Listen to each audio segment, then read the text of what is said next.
சகோதரிகளிடத்தில் நான் சொல்லிக்கொள்வது, மற்றவர்களை கவரும்படியாக உங்கள் உடைகள் இருக்க கூடாது. என்ன ட்ரெஸ்ஸை வேணால் போட்டுக்கோங்க, பிரச்சனையே இல்லை. சுடிதார் போட்டுக்கோங்க, இல்லை லெகின்ஸ் போட்டுக்கோங்க, இல்லைன்னா ஜீன்ஸை போட்டுக்கோங்க, இல்லைனா ஷார்ட்ஸை போட்டுக்கோங்க, எதை வேணாலும் போட்டுக்கோங்க, ஒன்றும் பிரச்சனை இல்லை. ஆனால் அதை பார்த்து ஒருவன் மனம் இடறல் அடைய கூடாது. ஏன்னா அப்படி ஒருவன் இடறல் அடைகிறான் பாருங்கள், அவன் யார் தெரியுமா? ரோட்டில் போகிறவன் கிடையாது, உங்கள் சகோதரன் சர்ச்சில். புரியுதா உங்களுக்கு?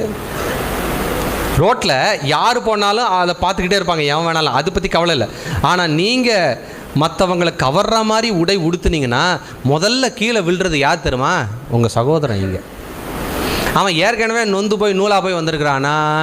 நானாகவே வந்திருக்கி, யாராவது பிரச்சனத்தில், யாராவது புரியுதா?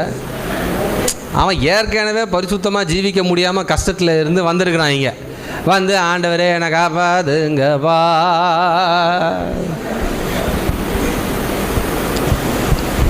அவன் ரோட்டில் பிரச்சனை இருக்குன்னு சொல்லி சர்ச்சுக்குள்ளே வந்தா சர்ச்சில் நீ மினிக்கிட்டே போனனா எப்படி? அதனால் தயவு செய்து உங்களுடைய உடை உடுத்தும் முறையில் நீங்கள் ரொம்ப ரொம்ப கேர்ஃபுல்லாக இருங்க. எக்ஸ்ட்ரீம்ஸ் அவாய்ட் பண்ணுங்கள். ஓகே.